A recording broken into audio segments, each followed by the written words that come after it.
Hello friends नमस्कार। तो friends देखंतु जिंदल स्टील प्लांट तरफ एक नुआ नियुक्तिर नोटिफिकेशन रोचे। एथिरे 2000 भी अधिक पोस्ट में एक बड़ वैकेंसी रहिबो। Free of cost apply process रोचे। आपण माने एथिरे मोबाइल रे निज घरे बसी फ्री ऑफ कॉस्ट अप्लाई करि परिबे। मैट्रिक प्लस टू ग्रेजुएशन सबु कास्ट रो पिला मानक पई बा सबु कैटेगरी पिला मानक पई एथिरे वैकेंसी रोचे।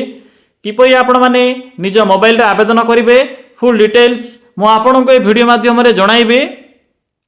तो चलतु देखि नेबा जे यार फुल नोटिफिकेशन टे कोन रहउची। फ्रेंड्स एई भली नुआ नुआ जॉब रो न्यूज़ पाया पई हमर ए चैनल को सब्सक्राइब करी वीडियो को भी गोटे लाइक करि नियंतु। देखंतु पिला माने ए नोटिफिकेशन टी ओडिशा जिंदल स्टील प्लांट तरफ आसी अछि। हु कैन अप्लाई केउ माने आवेदन करि परिबे। एथिरे ऑल ओवर ओडिशा रो पिला माने आवेदन करि परिबे। आम ओडिशा रो सबु जिल्ला रो पिला माने एही पोस्ट आवेदन करि परिबे। बोथ मेल और फीमेल पई पोस्ट होची। 18,500 रु 30,000 पर्यंत एथिरे सैलरी रहिबो।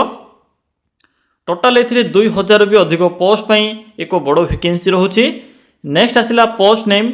एथिरे डिफरेंट टाइप रो टेक्निकल और नॉन टेक्निकल कैटेगरी रो पिला मानक पई पोस्ट होइबो।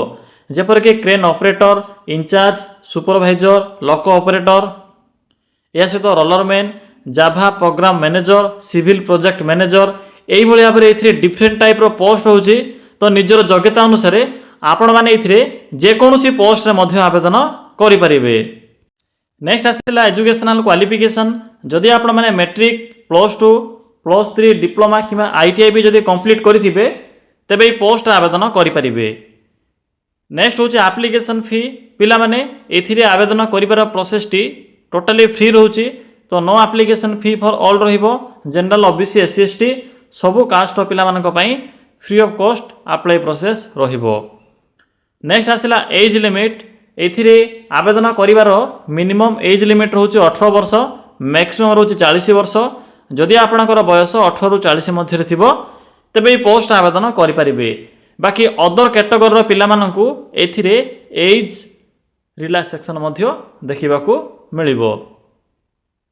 नेक्स्ट होइला सिलेक्शन प्रोसेस। एथिरे तो नो एग्जाम रहउची, कोनोसी प्रकार एग्जाम नाही। मार्क बेसिस रे सिलेक्शन रहउची। इंटरव्यू रहिबो। एही प्रोसेस रे सिलेक्शन पाई परिबे। मेन फोकस होची इंटरव्यू। जदि आपनकर इंटरव्यू रे भलो स्कोर रहउची तबे आपण माने एथिरे सिलेक्शन पाई परिबे। एया सहित डॉक्यूमेंट वेरिफिकेशन मध्य रहउची। सिलेक्शन प्रोसेस गला। नेक्स्ट होची जॉब पोस्टिंग। देखंतु ओडिसा रो अनुगुल रे एया सहित जाजपुर एवं अन्यान्य प्लांट यार पोस्टिंग रहउची। अधिकांश पोस्ट एथिरे अनुगुल जिल्ला रे रहिबो। अनुगुल जिंदल स्टील प्लांट रे अधिकांश वैकेंसी रहउची। नेक्स्ट होला इंपोर्टेंट डॉक्यूमेंट। तो देखंतु कोन सब डॉक्यूमेंट एथिरे रहउची। ऑल क्वालिफिकेशन रो सर्टिफिकेट जेपर कि matric plus two ITI diploma जहां भी आपनकर क्वालिफिकेशन थिबो एवं रिज्यूम रे जहां भी मेंशन करिवे सब डॉक्यूमेंट रो PDF format, caste certificate, Aadhaar card एही सब डॉक्यूमेंट गुडी को एथिरे आवश्यक पड़िबो। नेक्स्ट आसिला एप्लिकेशन मोड। एथिरे आवेदन करिवार प्रोसेस टी ऑनलाइन रहउची। तो ऑनलाइन मोड रे आपण माने एथिरे आवेदन करिवे एवं अप्लाई करिवार डेट भी स्टार्ट होई सारिछ ऑलरेडी। तो चलंतु एबे देरी न करी आलोचना करिबा जे आपण माने किपरि एथिरे आवेदन करिवे। एथिरे आवेदन करिवार फुल डिटेल्स मु आपन केबे कहिबी। तो पिला माने देखंतु आपण को प्रथमे एई साइट को ओपन करबा को पड़िबो जाकी जिंदल स्टील रो एहा होची ऑफिशियल आपनकर वेबसाइट रहिबो। एथिरे आपण को डायरेक्ट अप्लाई रो ऑप्शन देखिबा को मिलिबो। केउंटु आपण माने लिंक पाइबे मु आपण को वीडियो शेष रे कहिबी। तो जो माने भी आवेदन करबा को इंटरेस्ट रखुछंती शेष पर्यंत देखि नेबे। तो देखंतु एहा पर अप्लाई रो ऑप्शन अछि। एथिरे डायरेक्ट आपण माने अप्लाई रो ऑप्शन पर क्लिक करिवे। तो पिला माने जते बेले आपण माने एही अप्लाई ऑप्शन पर क्लिक करिवे आपण को कैटेगरी वाइज वैकेंसी रो लिस्ट गुडी को देखिबा को मिलिबो। तो प्रथमत रहउची एथिरे ऑफिसर जाकी वेयर हाउस रे आपणकर पोस्टिंग रहउची। वेयर हाउस डिपार्टमेंट अंडर रे एहर पोस्टिंग रहउची गुजरात जाकी ऑल ओवर इंडिया रे एहर पोस्टिंग रहिबो। तो जदि आपण माने एथिरे आवेदन करबा को चाहउछंती तो एथिरे आवेदन करि परिबे। नेक्स्ट होची मैनेजर पोस्ट रे पोस्टिंग रहउची ओडिसा रे देखि परथिबे जाकी आपणकर जाजपुर ओडिसा रे पोस्टिंग रहउची जाकी कार्बन स्टील जाकी मेकानिकल डिपार्टमेंट अंडर रे पोस्टिंग रहिबो। एहा पर आसिला असिस्टेंट इंजीनियर एथिरे मध्य जाजपुर पोस्टिंग रोचे ओडिशा भितर। नेक्स्ट होची असिस्टेंट मैनेजर, एथिरे भी पोस्टिंग जाजपुर रोचे। तो मुझे अधिकांश ओडिशा को प्रिफर देइछि पोस्टिंग। तो ओडिशा भितर जहाँ भी अधिकांश पोस्टिंग रोचे से पोस्ट गुड़ को प्रिफर करुच्ची। जदि आप मैंने ऑल ओवर इंडिया रे लोकेशन को चूज करेंगे तेबे ऑल ओवर इंडिया रे जहाँ भी 2000 प्लस पोस्ट होची से पोस्ट नोटिफिकेशन शो हेबो। यहाँ पर ऑफिसर जाजपुर ओडिशा चाहिए आप आवेदन करेंगे एथिरे मध्य। नेक्स्ट होची केएम जहाँकि गुवाहाटी रोचे। तो जदि आप चाहिए आवेदन करेंगे। सीनियर मैनेजर, यहाँ पर fire and safety senior manager, ये आपणकर हिसार जहाँकि हरियाणा रोचे। नेक्स्ट आसला जूनियर इंजीनियर, एथिरे भी आपणकर जाजपुर रोचे, मुंबई रोचे। ये भाव में डिफरेंट टाइप पोस्टिंग रहिबो। तो प्रथमे देखिने जे आपण माने केउ पोस्ट आवेदन करेंगे एवं पोस्टिंग केउठी पाइबा पई चाहुछंती। तो देखिए भल भाव में जेहेतु ये डिफरेंट टाइप पोस्ट होची आपणकर कैटेगरी अनुसार जेकोसी भी गोटे पोस्ट को ये सिलेक्ट करेंगे। देखो एठरे गोटे मैनेजर पोस्ट होची जहाँकि जाजपुर पोस्टिंग रोची। एक्सपीरियंस बेसिस 0 रोची। तो मुझे simply view and apply option पर क्लिक करी।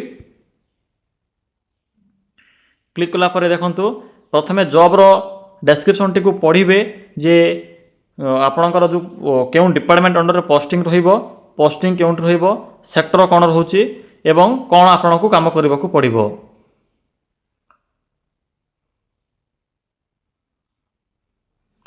यहाँ पर देखो भल भाव देखला जदि आप इंटरेस्ट थे तो डायरेक्ट ए अप्लाई करेंगे। अप्लाई ऑप्शन अच्छे एठरे। तो सिंपली ये अप्लाई ऑप्शन पर क्लिक करंतु। क्लिक कलापर प्रथमे आपण मैंने ये लॉगिन करेंगे।